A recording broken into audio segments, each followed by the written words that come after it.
Petrol की खरीद को लेकर पीएम की अपील का कितना असर हुआ है? क्या देश भर में सोना पेट्रोल की खरीद कम हो गई है? देश के अलग अलग शहरों से आई ग्राउंड रिपोर्ट आज आपको दिखाऊंगा। भारत के पास कितना सोना रिजर्व में पड़ा है, जनवरी से अब तक भारत में सोने की डिमांड और सप्लाई कितनी है, यह भी आपको बताने वाला हूं। मोदी को विदेशी मुद्रा खासकर डॉलर बचाने की चिंता क्यों हो गई है? क्या भारत का फॉरेन एक्सचेंज रिजर्व घट रहा है या कोई बड़ा संकट आने वाला है जिसे सरकार खुलकर बता नहीं रही है? इस पर भी आज बात।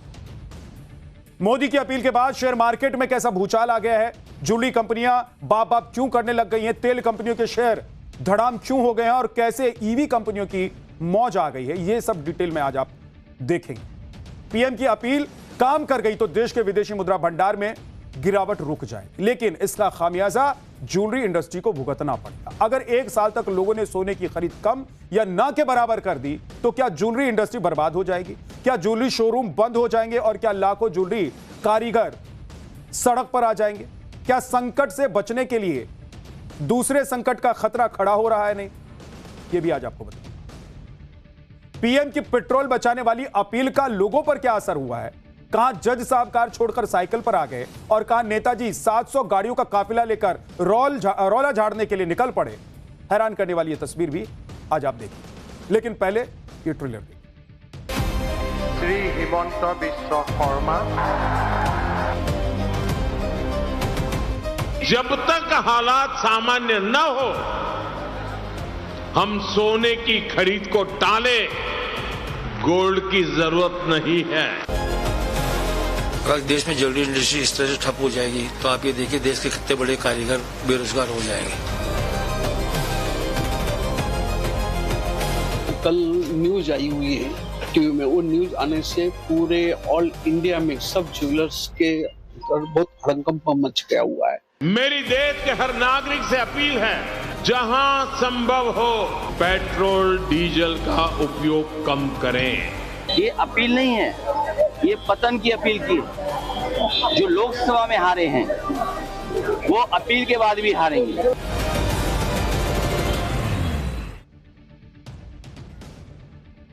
देश में पीएम मोदी की अपील के बाद शेयर मार्केट से लेकर ज्वेलरी इंडस्ट्री तक कैसे हाहाकार मचा है, यह बताने से पहले आपको वो तस्वीर दिखाना चाहता हूं जब असम में लोकतंत्र का नया अध्याय लिखा जा रहा था।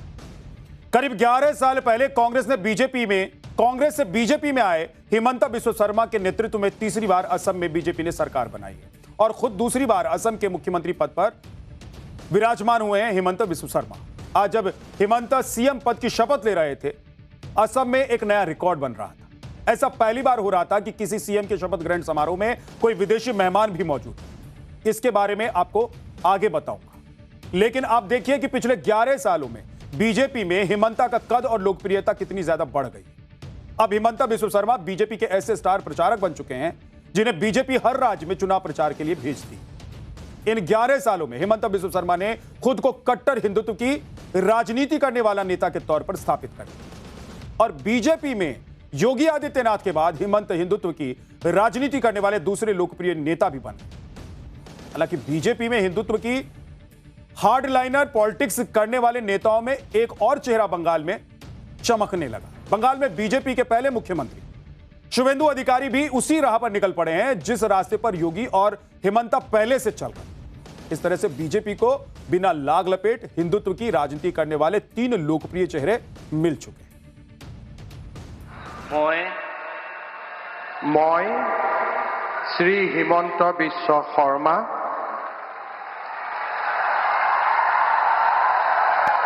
ईश्वरर नामत शपथ लওঁ जे विधिर द्वारा स्थापित भारतर संविधाনৰ प्रति मैं प्रकृत विश्वास और अनुगत्य पोषण करिम।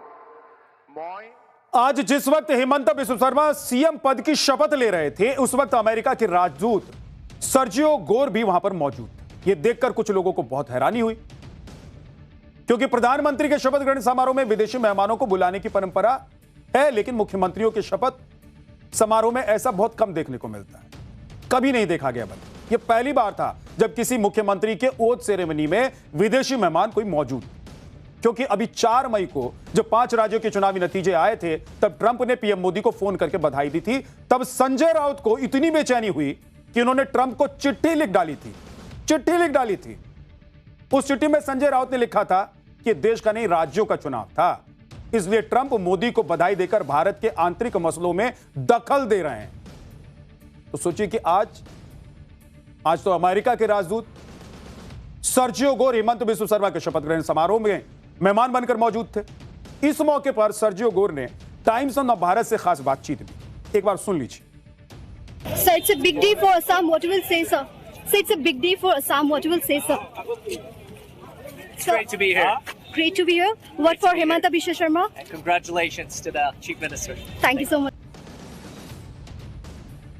हेमंता बिस्व शर्मा के शपथ ग्रहण समारोह में अमेरिकी राजदूत की मौजूदगी के कई मायने निकाले जा रहे हैं। अब देखिए कि सर्जियो गोर अभी 4 महीने पहले ही भारत में अमेरिकी राजदूत बनकर आए हैं और 4 महीने के भीतर ही उन्हें असम में इस समारोह में शामिल होने का न्योता भेजा।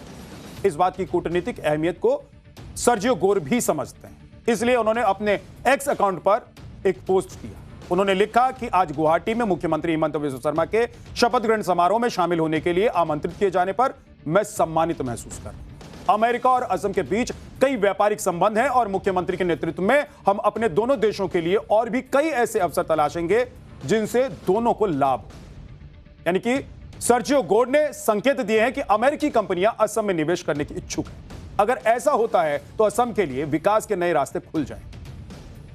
पीएम मोदी पिछले 2 दिन से सोना ना खरीदने की और पेट्रोल बचाने की अपील कर रहे हैं। एक तरफ मोदी की अपील का जमीन पर असर होने लगा है, तो दूसरी तरफ पेट्रोलियम मंत्री हरदीप पुरी ने आज देश को भरोसा दिया कि देश में डीजल पेट्रोल की कोई कमी नहीं। पेट्रोलियम मंत्री ने और क्या क्या कहा उसे सुन लीजिए, फिर आगे की बात आपको बताऊं। No problem on the supply management side, no shortage of anywhere. And I'm going to conclude this by saying we have 60 days of crude, which is the maximum we need. We have 60 days of LNG and we have 45 days of LPG. So there's no problem on the supply side. अब सवाल उठता है कि diesel petrol का stock है तो फिर क्यों पीएम डीजल पेट्रोल की खपत कम करने की अपील कर रहे हैं? भाई लोग पूछेंगे ना कि एक तरफ प्रधानमंत्री देश को कह रहे हैं कि कम डीजल और पेट्रोल खरीदिए, बचाइए, और पेट्रोलियम मंत्री कह रहे हैं कि भाई कोई दिक्कत नहीं है। तो शायद पीएम मोदी ऐसा विदेशी मुद्रा भंडार को बचाए रखने के लिए कर रहे हैं ताकि संकट के वक्त में विदेशों से इंपोर्ट करने में अमेरिकी डॉलर की कमी ना हो जाए। तो क्या भारत का विदेशी मुद्रा भंडार तेजी से गिर रहा है? इसके बारे में आगे आपको बताने वाला। लेकिन पहले देखिए कि भारत के पास गोल्ड रिजर्व कितना है।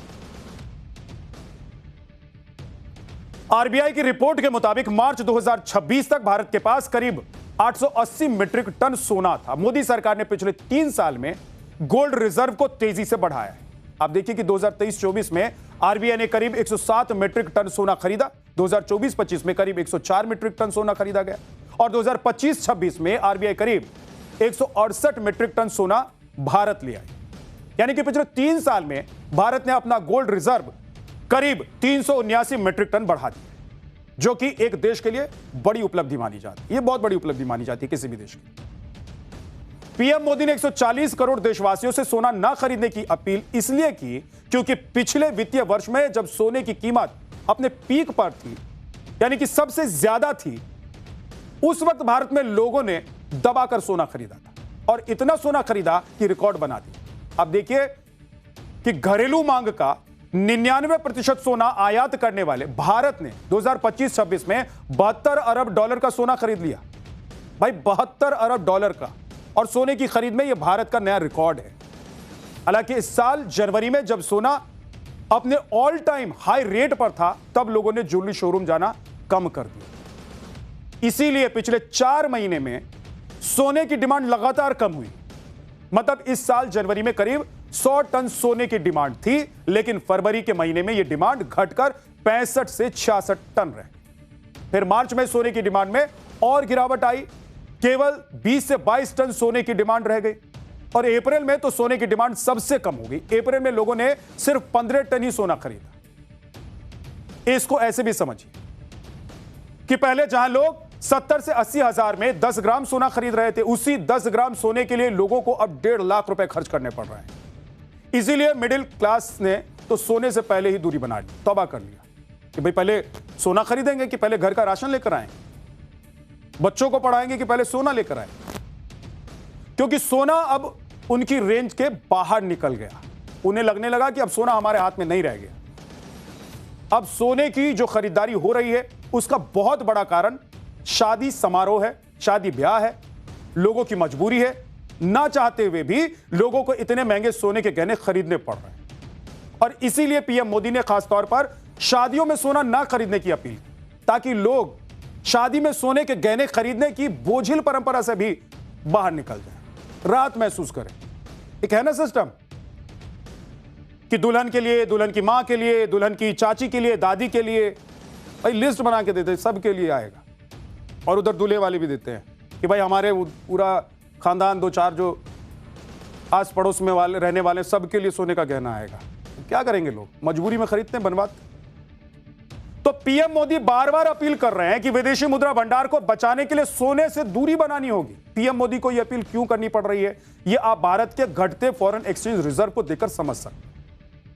अब देखिए कि इस साल फरवरी में देश का विदेशी मुद्रा भंडार अपने ऑल टाइम हाई पर था। फरवरी में भारत का विदेशी मुद्रा भंडार लगभग 728.5 अरब डॉलर हो गया था, लेकिन 1 मई को भारत का विदेशी मुद्रा भंडार घटकर 690 अरब डॉलर हो गया।